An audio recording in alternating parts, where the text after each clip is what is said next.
Oi, bom dia! Lucas foi estubado.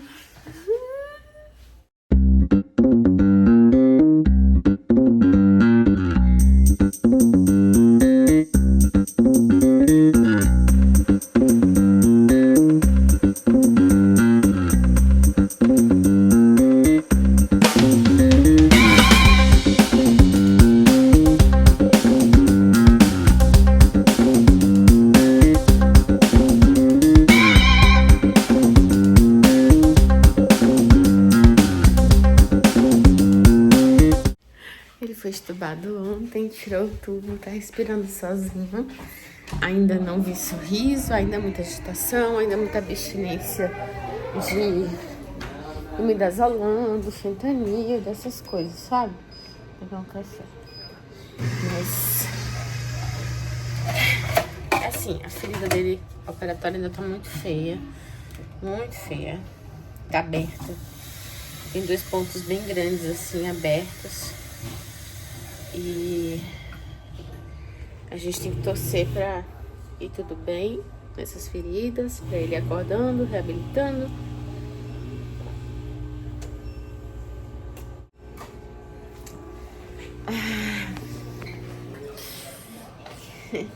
Eu vim terminar de falar sobre A Mulher de 30 do Balzac, que eu quero ir conversando com vocês sobre. Deixa eu ligar as luzes. Então, A Mulher de 30 do Balzac, como eu falei, é Julie. Tem um tempo, né? A Julie. Nossa, o nome do marido dela eu esqueci. Que cadeira estranha. Deixa eu botar aqui. Vamos lá, perdão, tive que resolver umas coisas aqui. Pois bem, A Mulher de 30, eu já expliquei pra vocês da Julie, como começa ali na praça, perto do Louvre, perto do... onde fica o Louvre, né? Perto ali dos jardins, enfim. Nossa, até...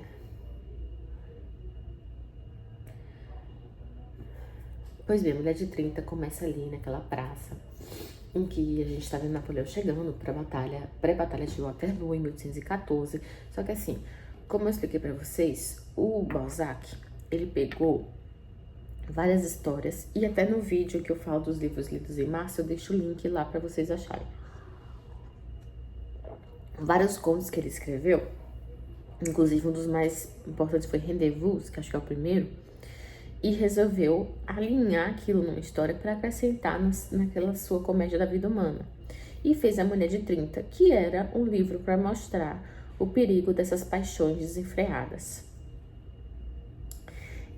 Mas acabou que eu senti que o livro chegou em um patamar muito mais elevado que esse. Mas o livro tem muito defeito, tanto que eu acho que eu só dei 3,5 estrelas.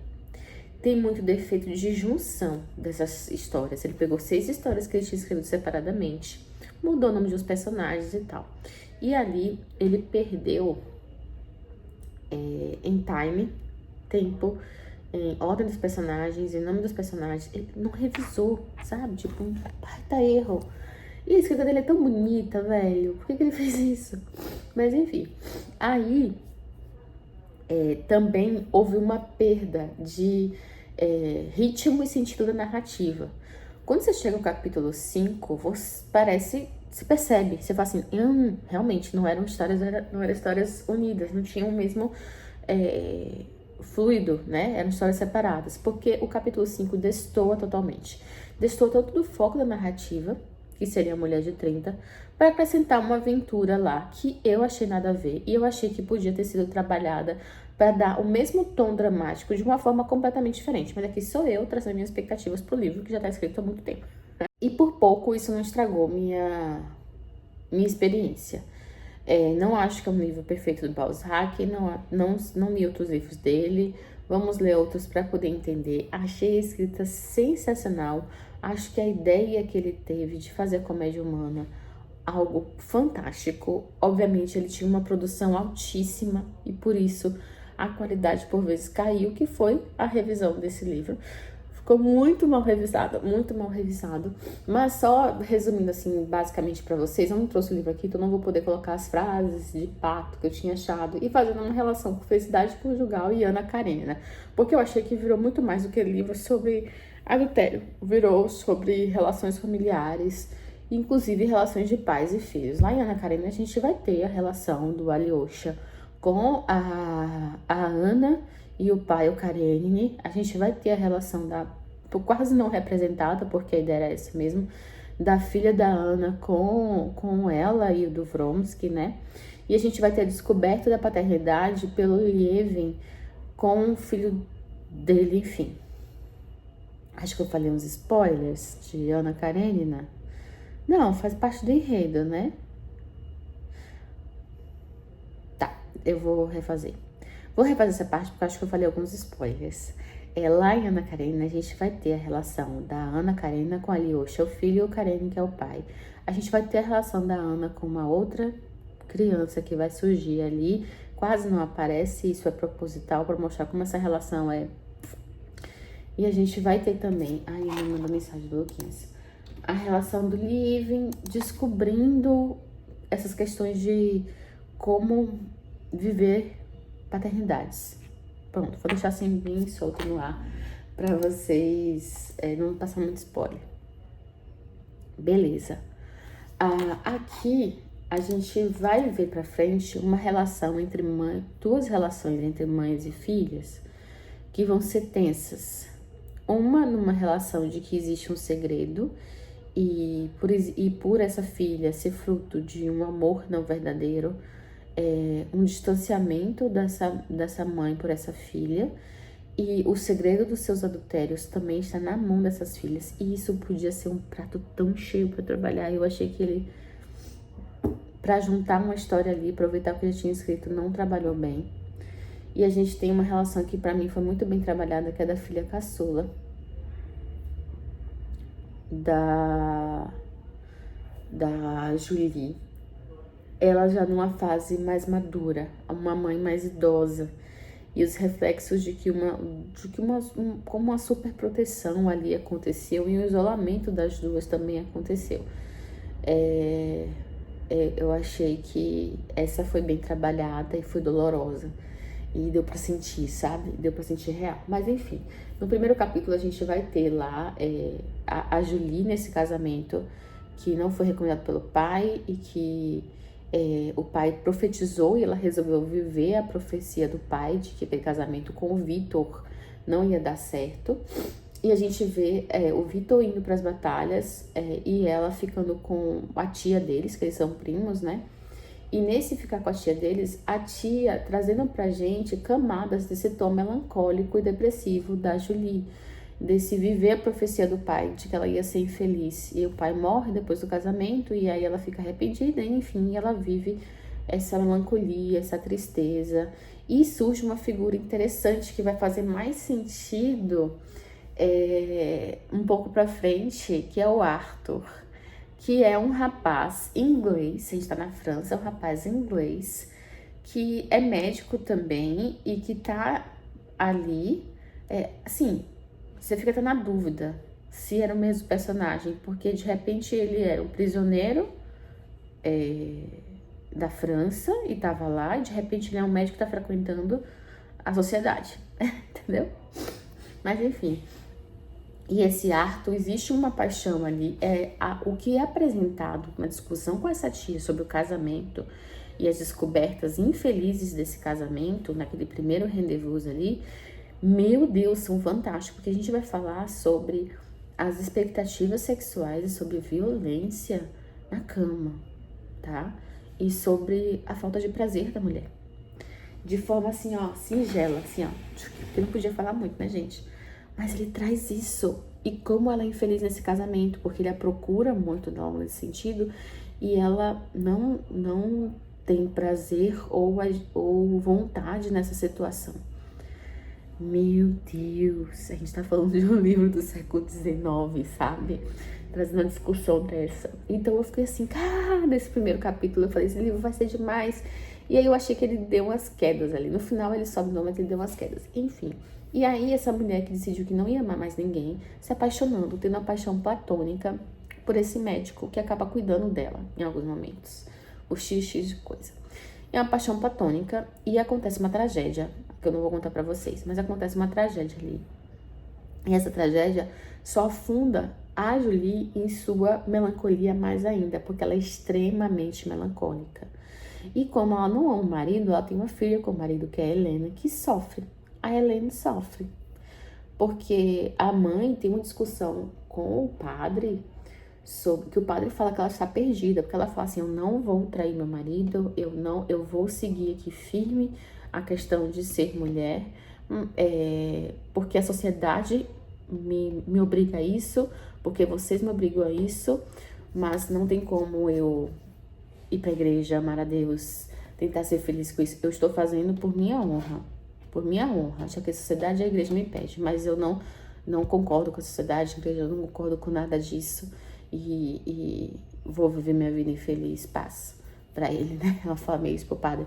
E o padre percebe ali a relação que ela tem com a filha, sabe? Como essa relação é pesada, tensa, como a minha não gosta dela, como elas não se gostam. E como ela tem a repulsa pela filha por ela ser filha do marido. E ela odeia o marido. É isso aí, entendeu? E aí a gente vai para um outro momento em que eles já estão em um outro lugar. Cada capítulo se passa em um lugar diferente, né? Até porque foram histórias diferentes que ele juntou. E vai surgir um outro personagem importante, que é o Charles do Vanessa, não lembro mais agora. O Charles aparece, e esse Charles, ele conhece ela numa festa, em que o marido dela, gente, traindo ela, adoidada, assim, chifre adoidado, todo mundo sabendo, ela tendo que, tem uma parte muito importante, porque a Julie, ela resolve salvar o casamento dela pela filha. Ela não gosta da filha, mas ela tem que fazer algo pela filha. Ela quer que a filha não perca os direitos dela de filha, a parte financeira e tal. E quando ela descobre que o marido tá com amantes, ela vê esse direito abalado, né? Então, ela resolve sair um pouco da melancolia e vestir uma fantasia. Ela resolve atuar, fingir que gosta da relação sexual, fingir que é feliz e que quer sair para as coisas para poder resgatar esse marido das traições. E quando ela consegue fazer isso, ela percebe que ela se vendeu, né? Porque ela tratou aquela relação ali como um negócio e ela se sente uma prostituta. Nossa, é pesado. E, enfim, aí a gente tá numa outra festa, lá a gente descobre que o Vitor só conseguiu ir pra frente graças a Julie, porque a Julie organizava as coisas e tal. A Julie meio que arrumava o caminho certinho pra ele passar liso pelas coisas, sabe? Inclusive nos negócios. E isso pra Julie era frustrante. E aqui é o homem falando, né? Porque ela queria ser só esposinha. E aí que é o Bazak falando que ela ficou infeliz por isso, porque até isso ela tinha que tomar conta, sabe? Enfim. Aí a gente vai para o momento que aparece esse Charles, ele vê essa mulher bonita, altiva, essa mulher que tem uma coisa melancólica ali naquela festa. E ela queria conhecer o Charles, do nada, assim. E aí se apresentam, eles se conhecem, tal. E aí a Julie, que fala que nunca ia trair, não sei mais o que acontece. Beleza. Surgem filhos que a gente suspeita da onde esses filhos vêm, os filhos de quem são, e aí reparem nas cores do cabelo, porque isso vai dar dicas pra vocês. E surge uma tragédia envolvendo a Helene e um dos filhos que se chama Charles. O mesmo nome do amante, mas enfim. Surge uma tragédia e isso marca pra sempre todo mundo, isso vira uma coisa assim, negócio. No quinto, a Helene já tá adulta, tem uma carreada de filhos que a Julie teve, com quem sabe quem, se é com o Vitor, se é com o Charles, ninguém sabe direito. E do nada acontece que um corsário, um pirata, aparece na casa deles, fugindo da polícia, porque ele resolveu questão de honra e a polícia quer pegar eles. E esse corsário se esconde lá e de repente a Helene olha pro corsário, o pirata, e quer fugir com ele. Do nada, assim, tipo, nada a ver, gente. E o negócio muda de foco. A gente vai pro mar, a gente vai pra América Latina, Brasil, tal. O negócio muda de foco, assim, você fala assim, o que tá acontecendo? O livro não era sobre isso. O livro era profundo, psicológico, não era uma aventura. Eu não tenho problema com o livro de aventura. Eu adorasse se o livro fosse uma aventura, assim, sabe? Ia achar massa. Assim, o que é isso? Você não entende, sabe? O que tá acontecendo? Você fica meio confuso. Eu fiquei meio confusa. E beleza. O pai entra em falência e o pai resolve o quê? Também ir pro mar, conseguir dinheiro pra família. Um monte de tragédia entre a família. Por uma coincidência, nossa, banal, né? Porque o mar é isso aqui desse tamanho. Tem gente que tem uns reencontros ali marcantes. Esses reencontros também acabam em tragédia, de certa forma. A família está toda despedaçada. Tem um encontro nada a ver num lugar aí esse lugar que as pessoas iam quando estavam tuberculosos, para essas coisas de saúde, águas termais, nanã. Uma tragédia, uma coincidência também, nada a ver. Nada a ver. Olha, esse capítulo 5 foi o ó, viu? O ó. Ave Maria. Aí pronto. Tragédia por tragédia, perdão, lição de moral, tal. Vem o sexto, que é fantástico, que é essa mãe mais velha com a filha mais nova. Essa mãe que é uma avó, uma avó não, uma senhora, com uma filha mais nova que está se perdendo e não ouvindo nada da mãe, nem aí pra mãe. E essa relação conflituosa com essa mãe que chega a ser humilhante e ela faz tudo por essa filha. Tudo! Acho que por ter carregado tantos problemas, traumas e desatenção que ela deu pra Helene, né? Enfim. E temos o fim, que eu não posso contar muito. Mas, como eu falei, esse livro vai muito além da relação de adultério. Fala muito sobre a relação de pais e filhos. E lá em Felicidade Conjugal, do Tolstói, a gente tem isso também, né?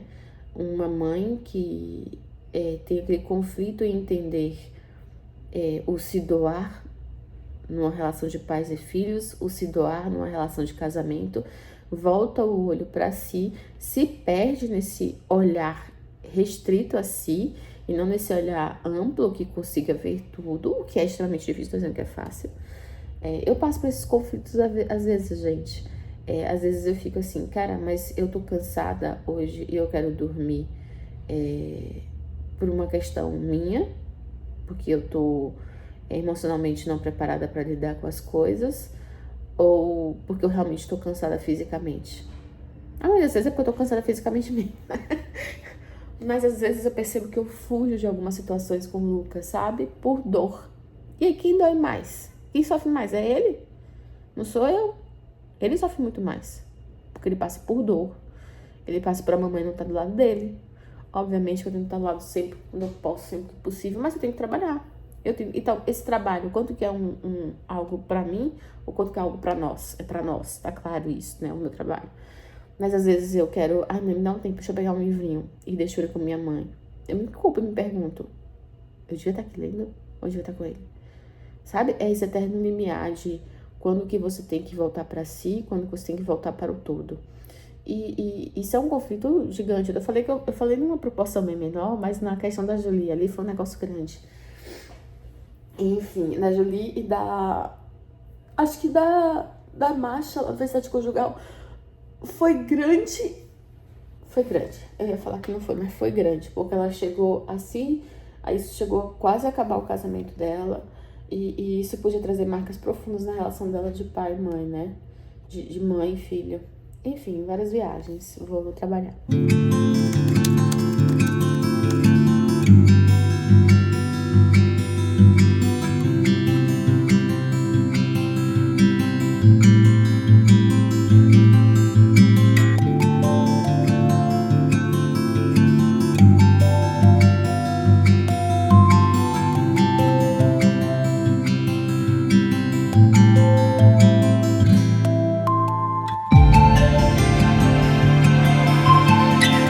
Luquinhas está muito melhor. Em sentido laboratorial, febre e tal. Ainda temos uma ferida operatória aberta, que vai fechar com a terceira intenção, que demora bastante. Temos uma dieta que tá indo bem. Temos xixi cocô que tá funcionando bem, o fígado melhora. Um hemograma ainda ruim. O fígado melhora não, o fígado que tá se recuperando, tá indo meio estranho. Mas o que tá me deixando muito angustiada é o sorriso, que não voltou. Eu sei que o Luquinhas tem o tempo dele. Mas as outras vezes, bastava ele estar sem crise, o sorriso voltava rápido. Dessa vez ele tá sem crise e não voltou ainda. Aí eu começo a fazer um monte de teoria conspiratória na minha própria cabeça, sabe, gente? Isso é difícil. Bem, das leituras, hoje a gente vai ter o primeiro debate da Leveza do Ser,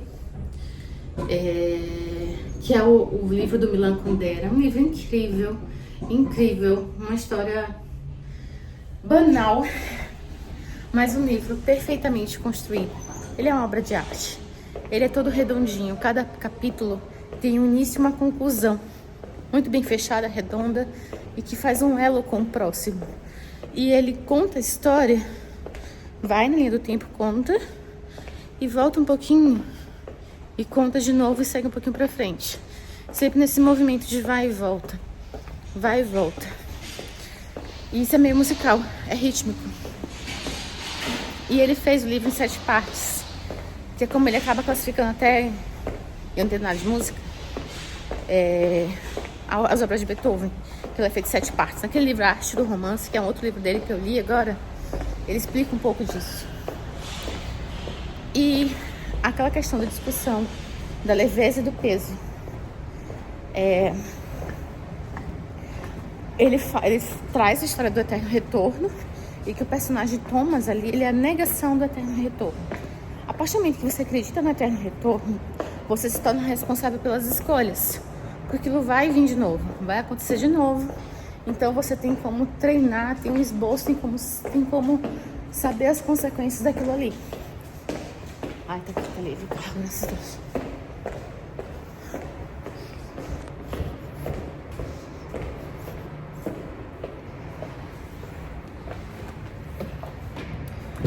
A partir do momento que você nega o eterno retorno, que as coisas não retornam, que elas só acontecem uma vez e tal, você não tem mais responsabilidade sobre as escolhas, porque você não sabe que seria uma escolha diferente, né? Então é assim que o Thomas crê, que a vida é sem esboço, que só se vive uma vez. Então por isso ele não se responsabiliza sobre as coisas que acontecem. E isso estaria a leveza dele. E aí o que ele traz a discussão, além dessa questão do eterno retorno do Nietzsche, é um livro com uma história romanceada e filosófica, assim, ó, delícia. Então, além de trazer isso do Nietzsche, dessa questão do eterno retorno, que é sensacional essa discussão, ele traz também a discussão essa dicotomia, né? Da gente querer classificar as coisas como bem e mal, e essa, como é que eu posso dizer? Como é que a pessoa passa aqui?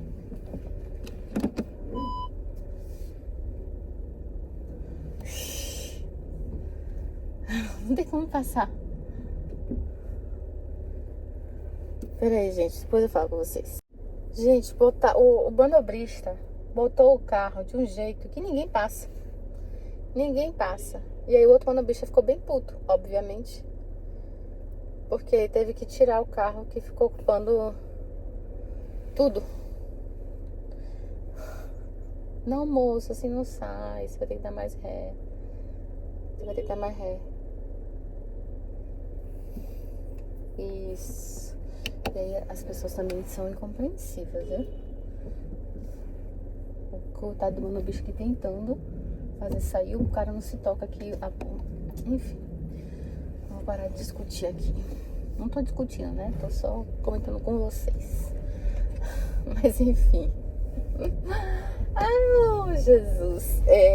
Sim, ele traz aquela discussão que Parmênides traz, né? Da dicotomia de tudo, bom e mal, leve e pesado. E que ele correlaciona diretamente o leve com o bom e o pesado com o mal. Pois bem, essa leveza do Thomas de não se responsabilizar pode ser bom em certos aspectos para ele, mas é horrível para as outras pessoas, porque ele não tem responsabilidade alheia.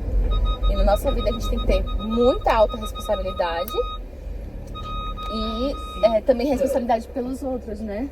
Principalmente a autorresponsabilidade é principal. Mas e aí a gente tem a Teresa, né? Que é a parceira dele e que ele descreve a vida dela como pesada. Ela tem o peso. Ela nasceu de borborejos, dessa angústia de sempre, dessa dúvida, desse pesar tudo, de sofrer por tudo. E ela tem um olhar muito, muito refinado para a beleza do mundo também. Então a gente tem a Teresa pesada, com sua mala pesada, que sua vida está ali na mala, tem uma descrição dessa mala que chega, bem interessante. E o Thomas leve, mas não necessariamente o leve como bom e o pesado como ruim. Então isso é muito legal, muito legal. Então a gente tem outros, e a Teresa tem uma questão também com o corpo e uma questão com essas relações maternas e tal. E o Thomas é tão leve e ele não acredita no eterno retorno que até para caracterizar o personagem, o Kundera não conta o passado. Por que ele vai falar do passado para refletir as atitudes dele se a gente está negando o eterno retorno e negando a responsabilidade das escolhas, né? Como só se vive uma vez. Então nada do que ele faz é reflexo de nada. Então ele não conta o passado. Dos dois personagens ele conta tudo. Da Teresa ele traz o passado. E nem todo personagem ali vai ser leve ou pesado, né? A gente vai ter a Sabina, que é uma das amantes do Thomas, em que ela tem as frases que a definem são outras. Não é isso do leve, pesado, não é isso da vertigem, que é algo muito da Teresa, essa vertigem, mas está relacionado à queda, está relacionado à traição e esse autodestruir, se auto-sabotar, esse gostar de ser humilhada.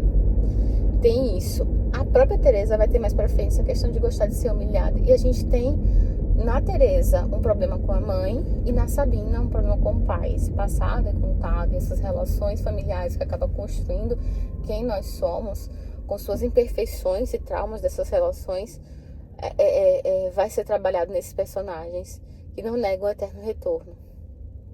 E a gente vai ter o Franz, que é um personagem que vive no idílio, naquele algo onírico, sonhador, que teria uma vida perfeita, mas é muito imperfeita. Mas ao mesmo tempo ele é um personagem bem solto, leve. Ele queria viver o peso, mas ele é leve em outros sentidos que não do Thomas. Enfim, é só para aguçar vocês curiosidades sobre esse livro. A gente leu